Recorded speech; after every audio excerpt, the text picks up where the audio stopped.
Well, hey, I'm Danielle from Wendell Woodworks, and today I'm starting my paint job on my MDF project. So this is a 1/2-inch MDF that I have just finished scrolling out on my Pegasus scroll saw, and then all the detailing was done with my Dremel. In hindsight, I probably should have recorded and done a tutorial on that, but I did not. But now that all this MDF is sanded, it has been sprayed off with my air compressor so it is dust free, and now it is time to paint. And because I'm using spray paint, you'll see that I've actually put tape down on this backer so that my pieces will stick and they're not just gonna blow away when I spray it. You may notice that I am not in my workshop right now, and that's because it's only 32 degrees where I am in Ohio, and for spray paint, you really need a temperature of 50 to 70 degrees. My workshop is not heated, so I'm in my garage where I can crank the heater up to 55, and that should work out just fine. So, the first thing about MDF is that you have to have a primer before you can just spray paint it or put whatever paint you want on it. In the previous video, I showed the difference that primer makes. Because MDF is so porous, it'll just soak in all of that paint unless it's primed first. I've tried a lot of primers in the past. There are a lot of good ones. This is my current favorite, and I only tried it on accident because the kind that I went in for was out of stock. So I picked up this automotive primer from Rust-Oleum. It was actually a cheaper price than the filler primer that I was using. I love it because it sprays really smooth and it dries incredibly fast. I normally don't even have to sand in between coatings. So we're gonna spray this today, and the trick is just to give it a really heavy spray. You wanna focus on the sides of the MDF, coat the sides from every angle, and the top should normally just get covered by default. Normally when spray painting, you're told just to do light coats, but with the primer, it's okay to go heavy. You wanna make sure it's completely covered.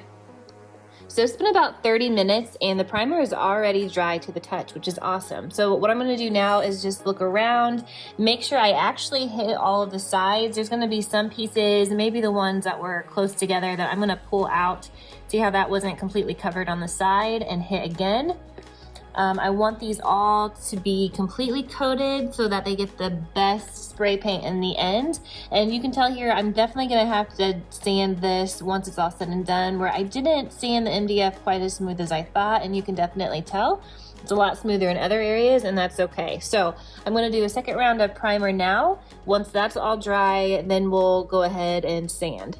So I've just moved my prime pieces inside for sanding. Some other key essentials that help me in my finishing process are a hot cup of coffee and some dark chocolate. Now that that's established, we can move to the sanding. I love to use a micro zipper here, and I've got a 400 grit on this. You really want a high grit. It doesn't take a lot. Really, it just takes like a good rub to kind of smooth out any of those bumps that you see.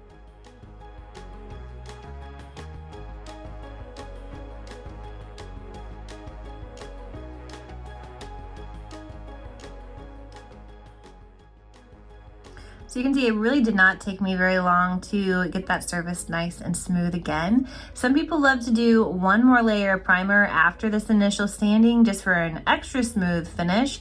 I don't mind a bit of texture on my flowers, so I'm leaving it as is. I think as long as it's not bumpy and it's smooth, I'm good to go.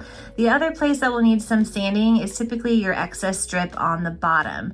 So right now, it's still pliable enough I can just kind of wipe it off with my finger. If it's already cured at this point, you can just use an X-Acto knife to kind of scrape that off, or just sand the bottom of it to make sure your bottom is still nice and flat.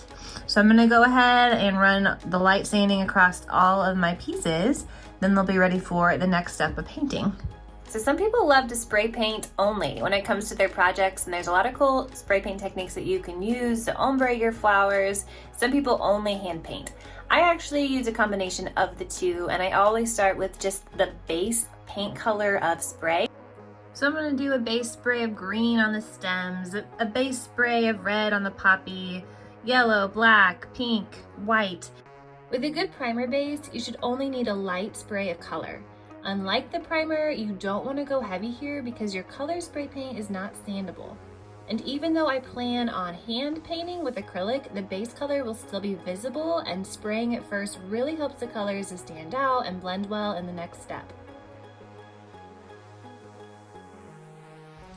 So now it's time for the part that I really love, and that is just hand painting. I've got acrylics and I've got some leftover paints that I really like from Home Depot, just some specific colors.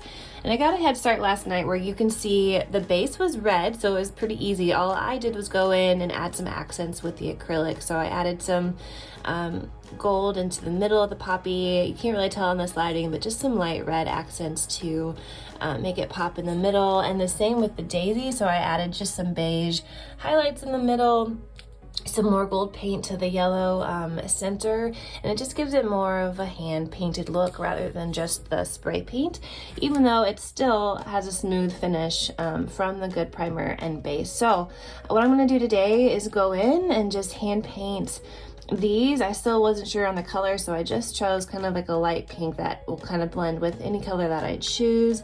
And the same with the stems, even though it's got this great green base to it, I'm going to add some highlight colors and change up the green stem colors a bit, and then this piece will come together.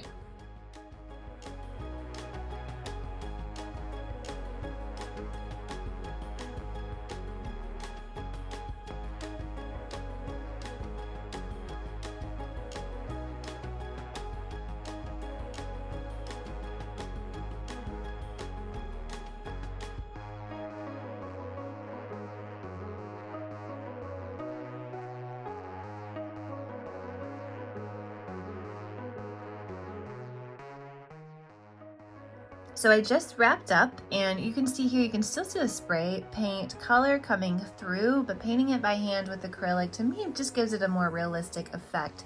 So I added some accents like the gold to the middle and some pink accents. So now that this is all done, I'm gonna go ahead and attach it to my backer, and the last step is to give it a good clear coat, and it'll all be together.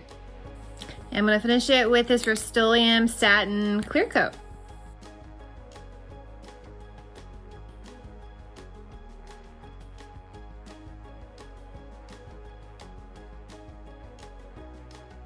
Well, thanks for watching. I hope that was helpful. And if you want some more scroll saw and woodworking tutorials, you can subscribe to my channel down below.